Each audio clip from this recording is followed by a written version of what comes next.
Hey ho! So, dito tayo ngayon ulit for vlogging. Again. Mahirap bumalik agad sa pagbablog. Ang hirap pala mag-update ng mag-update. Kaya pagka minsan, yatpo ka. Ayun. Mag-update ako about sa sitwasyon ng mga anak ko. Kung anyari na. So, ngayon, every Monday to Friday, meron na silang, Monday and Friday, meron na silang mga pumupuntang interventionist sa bahay for 2 hours, ganyan. Interventionist, behavioral therapies, 2 interventionists, 1 behavioral therapist, like every 3 weeks sila yung behavioral. Tapos yung occupational therapies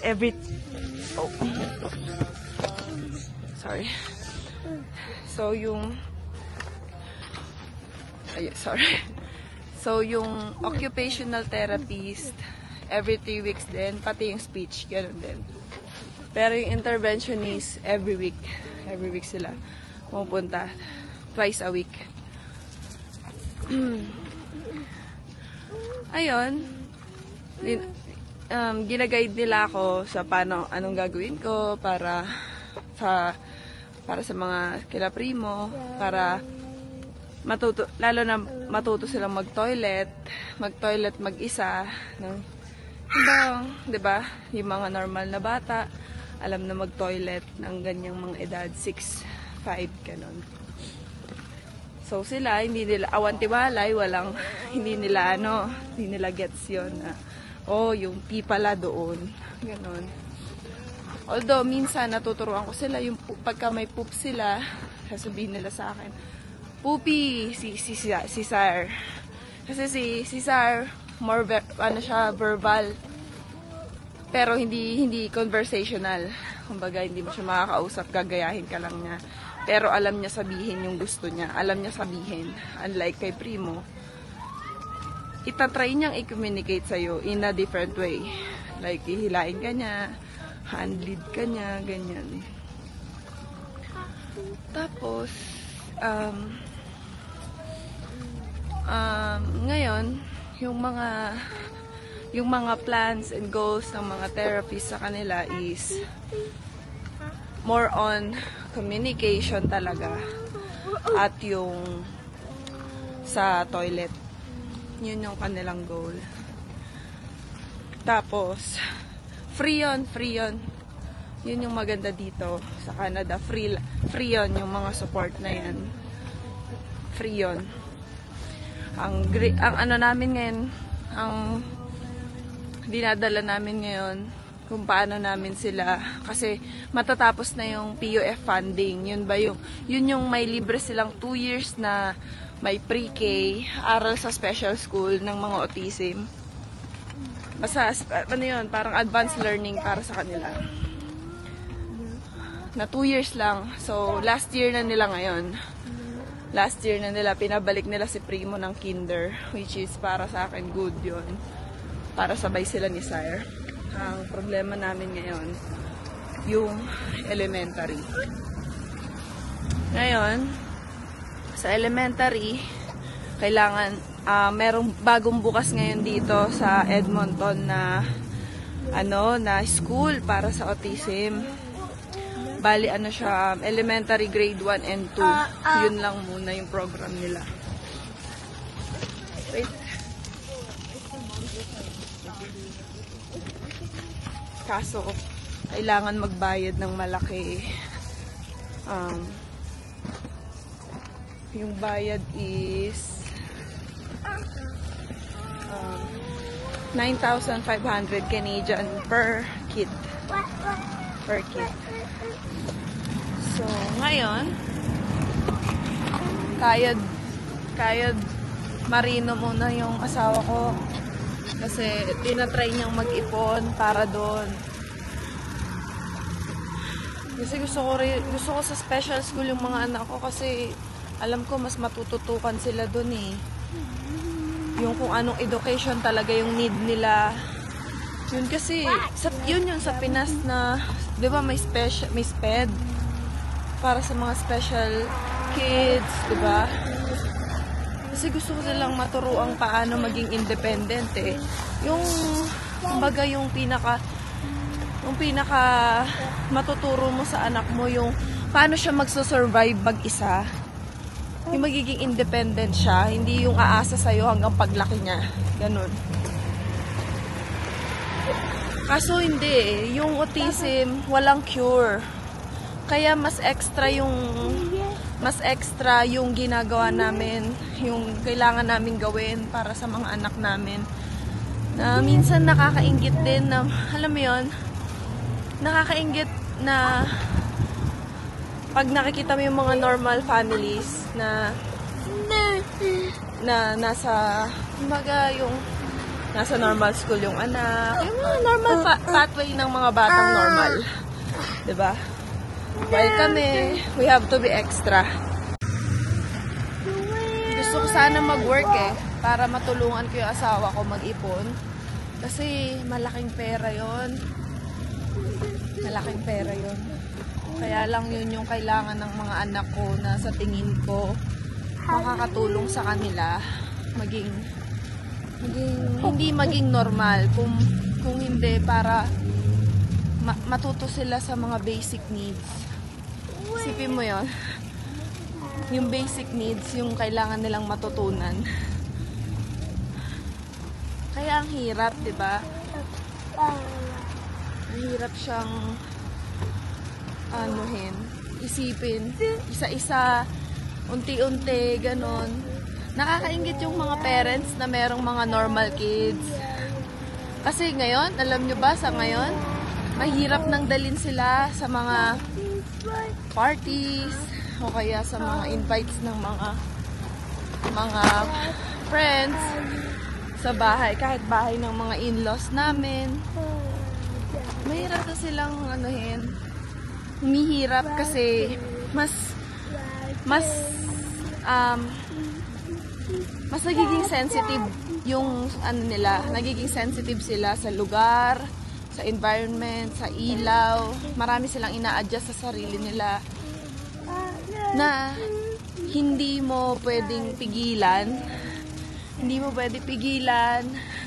Mahirap talaga, lalo pag lumalabas nga kami, yung hindi na kami magkaroon ng peaceful na kain sa restaurant. Normal sa amin yung kumakain na lang talaga, nagte-take out na lang. Hindi na nga eh. Pinag-aaralan na lang namin kung paano lutuin yung pagkain na yun. Tas hindi kami nakakakain sa restaurant na walang magwawala. Yung hindi maboboring si Primo. Ganun. Kailangan may dala kami laging clay o kaya may dala kaming lagi akong may backpack, landun lahat ng safe foods, safe toy, regulatory toy, bitey, lahat, chewies. Kaya ang dami ko din araw-araw binibili. Is that a dog? Si Primo, kailangan araw-araw may clay. Kasi dun yung sensory niya eh. Yung kanyang motor, yung motor ng kamay niya, dun siya nagiging kalmado. Dun siya nagko-concentrate, dun siya natututo mag-spelling. Isipin niyo yun, dun siya natututo mag-spelling. Sa kanta niya, sinasabi yung mga gusto niyang sabihin. Sa kanta, kunwari, sasabihin niya, good night, ganon. Ipi-play niya yung song na may good night something. Mga ganon, kung paano siya makipag-communicate. Tapos pag hindi niya ma-communicate sa'yo yung gusto niyang sabihin, meltdown. Kaya, alam mo, sa ngayon, tingnan mo yung tsura ko. Stress ako, di ba? Pero, bawas na. Kasi tanggap ko na.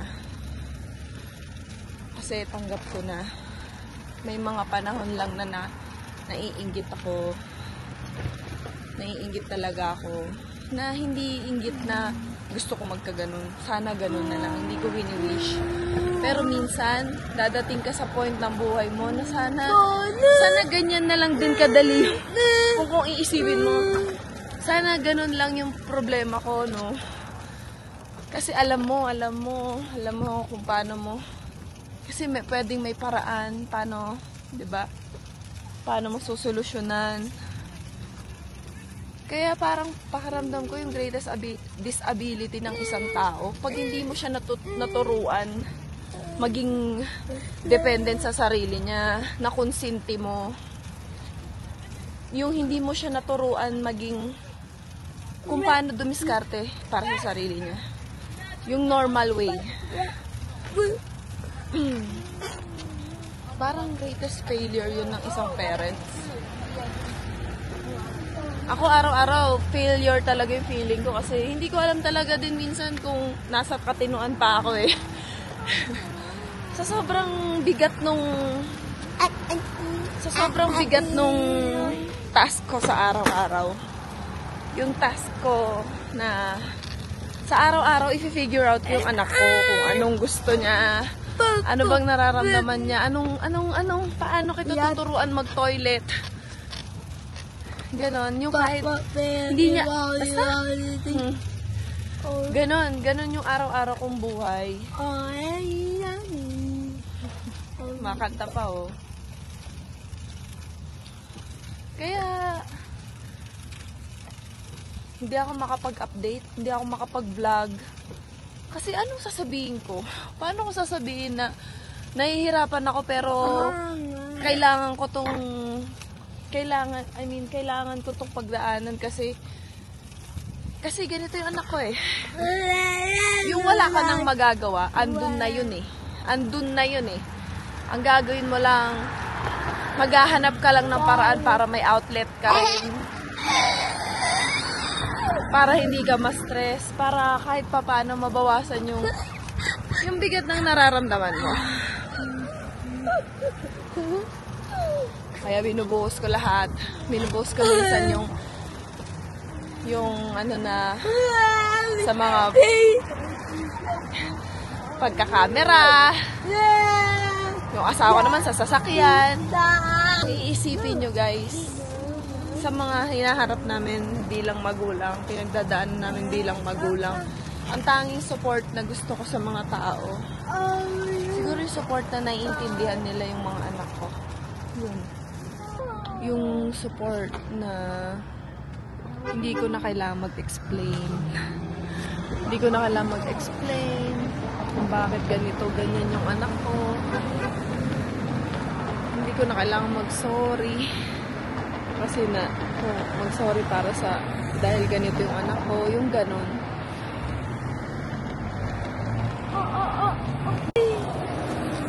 Siguro yung pinaka nakakainis na comment or advice na narinig ko galing sa mga tao yung ipagdasal mo lang, magiging okay din yan, kalalakihan din yan, malay mo maging okay din yan paglaki, mga ganon. Alam nyo, niwi-wave nyo yung pinagdadaanan ng isang parent na kagaya ko. Niwi-wave nyo yung mga ganon, yung mga ganong problema.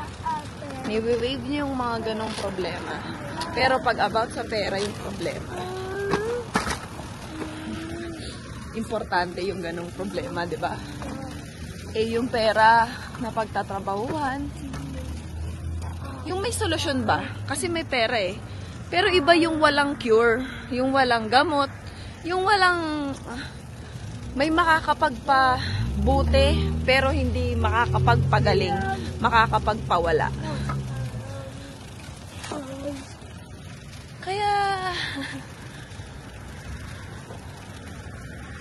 Kaya one time may nag-comment nga sa post ko, sabi, Jejemon eh.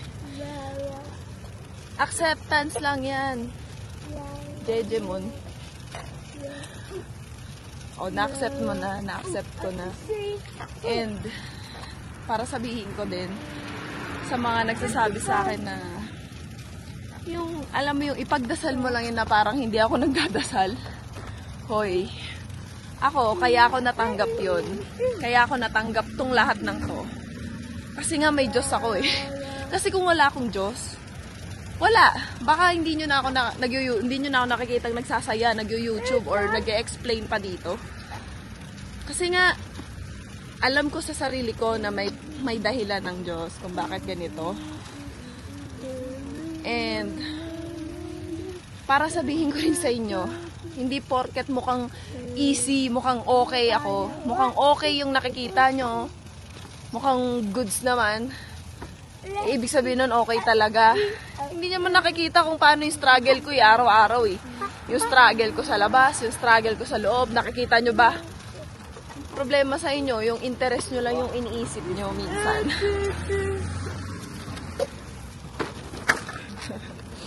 Yung interest nyo, yung sarili nyong problema. Eh, porket positive akong tao eh. Positive akong tao, hindi mo ako magne-negative ako. Positive akong tao na parang wala akong problema. Dinadala ko lahat. In an easy way. Kaya, alam mo yung ganyan? Yung ganyang klase ng tao. Talent yan. Talent ko yan eh. Talent ko yan. Talent kong maging easy lang. Kasi kung hindi ako chill na tao, baka na-lost ko na yung sanity ko somewhere. Nung mga nagpa-process pa lang ako ng autism nila, nung malaman ko na autistic talaga sila, na high functional na autism sila. Severe. Siguro nabaliw na ako eh. Dalawa pa naman, di ba? Pero believe din ako sa asawa ko kasi mas yung sanity niya, mas fine. Ako nagsasnap ako eh. Talagang minsan nagwawala ako. Tanong niyo pa sa magulang ko. Lahat ng masamang bagay, masamang salita maririnig mo sa akin. Sa 1 minuto lang. Kaya, pero kailangan ko mag-outburst. Kailangan kong sumabog para maging okay ulit. Ganon kabigat yung pagiging parents ng isang autism kids or ng 2 autism kids.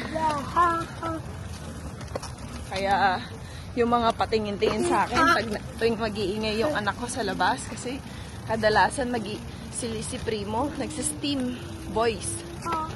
Pakanta-kanta, minsan nagwawala. Ganon. Nakatingin sa akin, parang ang ingay-ingay naman anak mo. Ganon. Tinitingnan ko rin ng masama, sumasagot ako. Ba't ka nakatingin? Patingin-tingin ka pa. Huwag ka nang tumingin. Mga ganon. Minsan hindi ko na kaya yung magtimpi, magtiis. Hindi. Sabog. Ganon agad. Wala ka ng pake. Minsan wala na akong pake. Kasi minsan, kadalasan talaga, pagod na ako. Pero, sir, no, that's Kuya. Yeah.